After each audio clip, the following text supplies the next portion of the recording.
மனைவியை கண்டித்த கணவன்.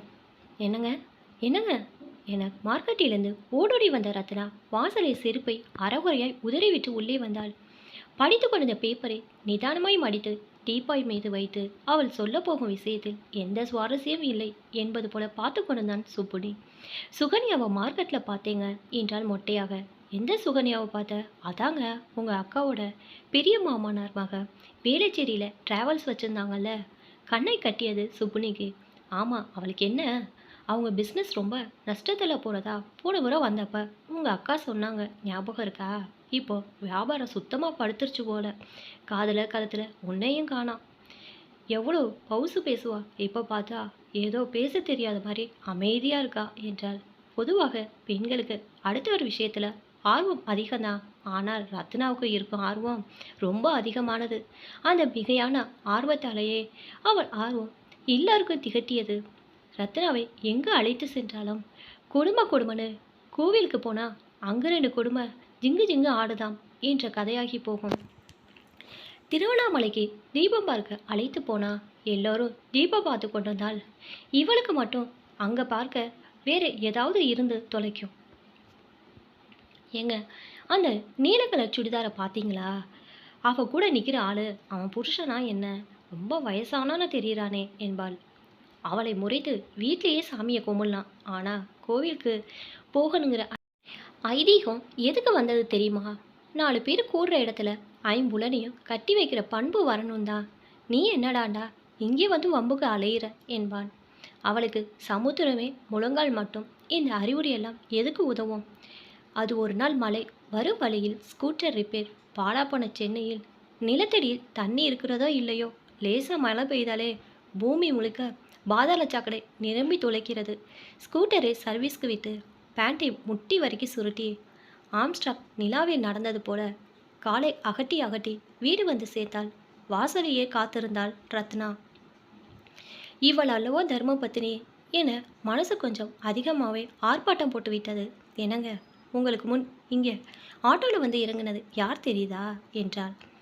தன் எதிர்பார்ப்பு சப்பென்று போனதில் ஆத்திரம் ஒரு பக்கம். தண்ணீருக்குள் தவளை மாதிரி தவ்வி தவ்வி வந்த கணவனின் கஷ்டத்தை பார்க்காம அவளுக்கு அதைவிட சுவாரஸ்யமாக எதுவோ இருந்து தொலைக்கிறது என்ற கோபம் ஒரு புறமாய் அவளை முறைத்து பார்த்தான். அட, அவதாங்க அந்த ரோஜா பானு எதிர் வீட்டு பையனை காதலிக்கிறான்னு 2 வீட்டுக்கு கலவரமாகி கொஞ்ச நாளைக்கு முன் இந்த காம்பவுண்டை விட்டுட்டு போனாங்களே, அவங்களே தான். நாமெல்லாம் என்ன நினச்சோம்? அந்த காதல் இதோட முடிச்சு போச்சுன்னு தானே. ஆனால் இப்போ பார்த்தா அந்த ரோஜா பானம் இந்த கொற்ற மலையில் அந்த முரளி பையன் வீட்டுக்கு வந்திருக்காங்க. இதில் பியூட்டி என்ன தெரியுமா? இப்போ வீட்டில் யாரும் இல்லை. என்ன கொடுமைங்க இது என்று கண்ணடித்து சிரித்தாள். உளுந்து வடையும் தேங்காய் சட்னி சுட சுட தந்தா கூட இந்த மழை நேரத்தில் இத்தனை சுவாரஸ்யம் காட்டியிருக்க மாட்டாள். சீச்சி, நான் பள்ளத்தையும் மேடையும் கடந்து சேரு சதயமாக வந்தேன்னா கால் கழுவ தண்ணி மொண்டுட்டு வர துப்புல அடுத்த வீட்டு கதையா 1/2 மணி நேரமாக பேசுகிறா. எவனை கட்டினா என்ன? முதல்ல நான் உன்னை கட்டியிருக்கக்கூடாது. நான் வேணான்னு சொல்லியும் தினம் உன் கூட மல்லு கட்ட உன்னை என் தலையில் கட்டிட்டு போயிட்டு சேர்ந்துட்டாரு எங்கள் அப்பா. அதான் அந்த மனுஷனுக்கு நான் திவசம் கூட கொடுக்கறதில்ல என்று அவனுடைய மொத்த கோபமும் நாக்கில் வந்து நர்த்தனம் ஆடியது. ஓஹோ, அப்படியா செய்தி? போனா போகுதுன்னு மலையில் நனைஞ்சு வந்திருக்கலேன்னு காஃபி போட்டு தரலான்னு பார்த்தா இவ்வளோ பேசுகிறவங்களுக்கு எதுவும் கிடையாது என்றபடி உள்ளே போனாள். இன்று மதியம் சுப்புனியின் ஆஃபீஸ்க்கு ஃபோன் செய்தால் அவனோட தங்கை அனுஷயா. சொல்லு அனு, என்ன ஆஃபீஸ்க்கு ஃபோன் செஞ்சுருக்க என்று கேட்டான். அன்னை வீட்டுக்கு வந்திருந்தாங்க. வந்தால் வாயை வச்சுக்கிட்டு சும்மா இருக்க வேணாமா? என் மாமியார்கிட்ட நான் காலேஜ் படிக்கும்போது ஒரு பையனை காதலிச்சுன்னு சொல்லிட்டாங்க. வீடே கலைப்பெறம் ஆயிடுச்சு என்று சொல்லும்போதே அனுஷயா அழுவது தெளிவாய் கேட்டது. அது என்னவோ உண்மைதான் என்றாலும் அனுஷயாவுக்கு கல்யாணம் ஆகி 10 ஆண்டுகளாய் நிம்மதியாய் குடும்பம் நடத்தி கொண்டிருக்க குட்டியை குழப்பி விட்டு வந்திருக்கிறாள். அனு, நீ எதுக்குமா கவலைப்படுற? நான் மாப்பிள்ளை கிட்ட பேசுகிறேன். கல்யாணத்துக்கு முன்ன காதலிக்கிறதெல்லாம் இப்போ தாடி வளர்க்கிறது முன் ஷேவிங் செய்கிற மாதிரி நான் அவர்கிட்ட பேசுகிறேன் என்றான். அப்படி இல்லைண்ணே, இத்தனை நாள் அவர் என் மேலே வச்சிருந்த மதிப்பு தேவையில்லாமல் இப்போ கெட்டு போயிடுச்சு என்று கூறி ஃபோனை வைத்தபோது மனசு கணக்கதான் செய்தது. அங்கே இங்கே அவளுக்கு அலைந்த கோழி என் வீட்டு பயிரிலே ஆட்டம் போட்டு கொண்டு இருக்கிறது. இன்னைக்கு வீட்டுக்கு போனதும் உண்டு இல்லைன்னு ஒரு கை பாத்திரணும் என்று நினைத்தான். மாலையில் அதே கோபத்துடன் வீட்டுக்குள் நுழைந்தான். என்னங்க, இன்னும் உமா வீட்டுக்கு வரலங்க என பதட்டத்துடன் வாசலில் கவலையால் நின்றாள் ரத்னா. மணி 7 ஆகுது, இன்னும் வரலையா? என்ன சொல்லிட்டு போனா என்று கோபத்தை மறந்து பதட்டத்துடன் கேட்டான். இன்னைக்கு கடைசி எக்ஸாம், ஃப்ரெண்ட்ஸ் வீட்டுக்கெல்லாம் போயிட்டு வந்துடுறேன்னு சொன்னான். அவ்வளோதானே, வந்துடுவா. நீ முதல்ல காஃபியை போடு. உடை மாற்றி காஃபி குடித்து சீரியல் பார்த்து இன்று நேரம் ஓடிக்கொண்டிருந்தது. வாசலுக்கும் உள்ளுக்குமாய் நடந்து ஓய்ந்தாள் ரத்னா. உமாவின் நம்பருக்கு ஃபோன் செய்தால் சுவிட்ச் ஆஃப் என்று வந்தது. உமா ஃப்ரெண்ட்ஸ் நம்பர் இருந்தா எடுத்துட்டு வா. எனக்கு யார் நம்பரு தெரியாதே. இன்னும் சொன்னா உங்கள் மகன் நம்பர் கூட சரியாக தெரியாது. இவன் மாதத்துக்கு 4 சிம் கார்டு மாத்துறா. படிக்கிறது +2. ஆனால் ஐபிஎஸ் படிக்கிற மாதிரி பேச்சு. எதுனா கேட்டா விடுதலை சுதந்திரன்னு லெக்சர் கொடுக்குறா. வரட்டும், அவள் காலை ஒடிச்சு அடுப்பில் வைக்கிறேன் என்றாள் ஆத்திரத்துடன்.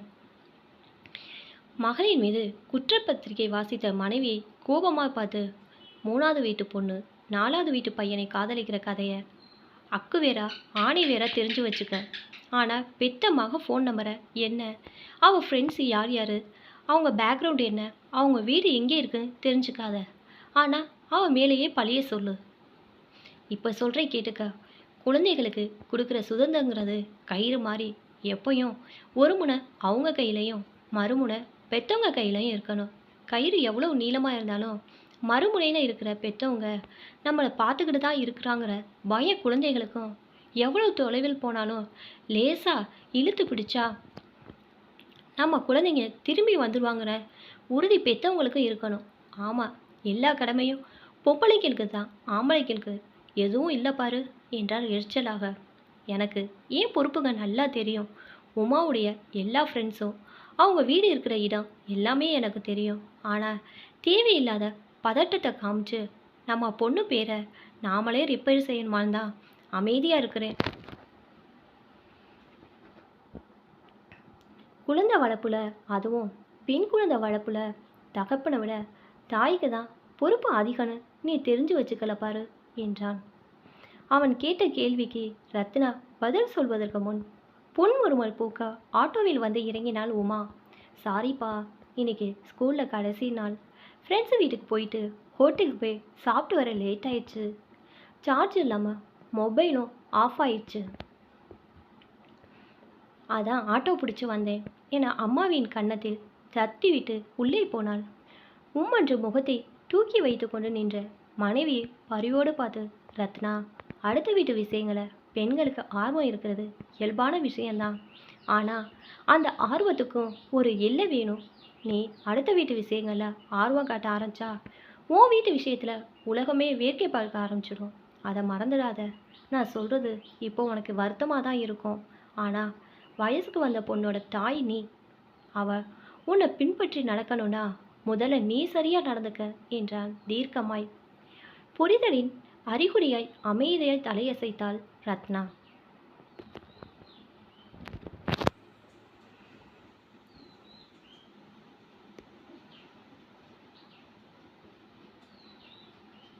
இப்போ தான் என்னோட சேனல் ஃபஸ்ட் டைம் பார்க்குறீங்கன்னா சப்ஸ்கிரைப் பண்ணிக்கோங்க. பக்கத்தில் இருக்க பெல் ஐக்கனை ப்ரெஸ் பண்ணிக்கோங்க. அப்போ தான் நான் ஒவ்வொரு தடவை வீடியோ போடும் போதும் உங்களுக்கு நோட்டிஃபிகேஷன் வரும். தேங்க்ஸ் ஃபார் வாட்சிங்.